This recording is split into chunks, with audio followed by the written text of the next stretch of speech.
My name's Sabrina, I'm 21 years old, I go to Florida State University, and I'm an environmental science major.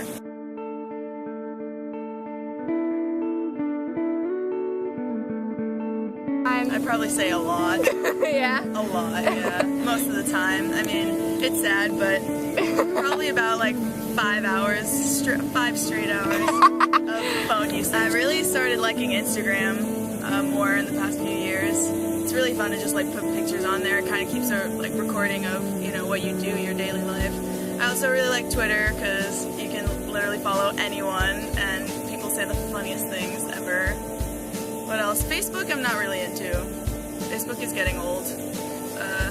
There's so much new stuff coming out. I know, I feel like there's so many apps on like your phone that are that are available to you that I really haven't taken advantage of. So what do you think people utilize these social media technologies for the most?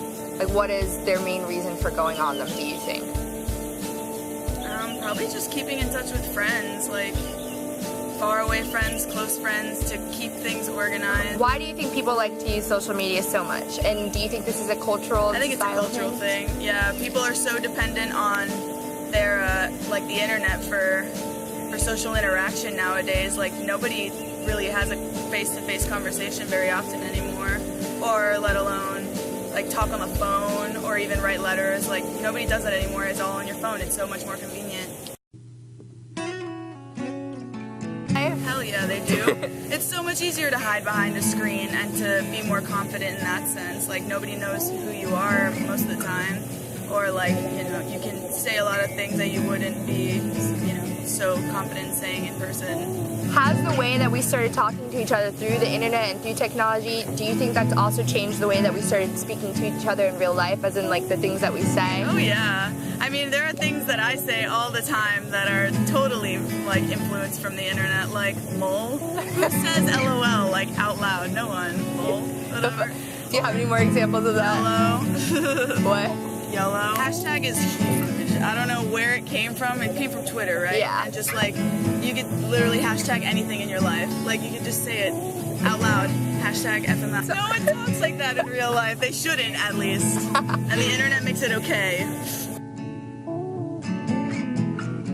I think so. Maybe not like in big amounts, but at a small scale, yeah. I mean, it really depends on the situation and the person. If the person is shy and finds himself more comfortable speaking on social media than they do in person, then, you know, that might affect them like in real life too. Yeah. Like it might make them even more shy, or it might make them more outgoing. It really depends on the person, I think. So have you ever been sitting in a room with your friends, hanging out, you're just hanging out, regular evening, and you look up and you realize that you're all looking at your cell phone? Yeah, all the time. Or like if you're in class and you're 15 minutes early for class and everyone's sitting in there just staring at their phones, just waiting for class to start. No one's having conversations. No one's talking, yeah. And I mean, it's kind of just like, it numbs down the awkwardness of like having to talk to people and the like quietness, but it's also just like, what? Like, why is everyone so obsessed with this little screen?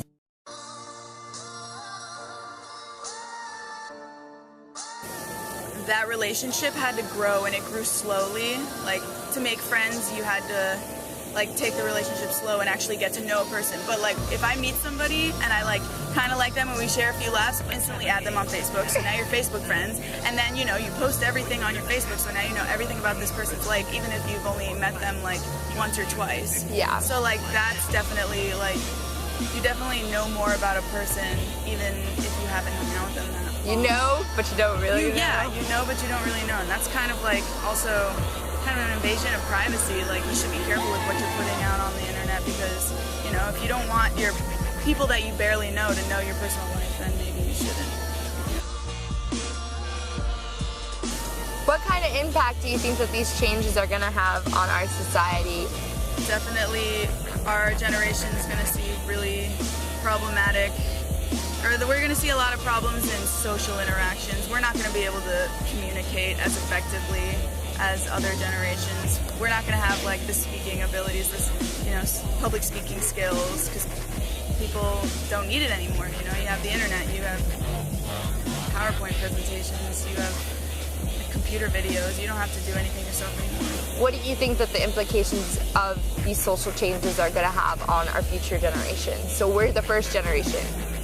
What about it's just gonna, if we don't do something now to like show that it's really messing us up, then it'll probably get worse for the younger generation. Worse how?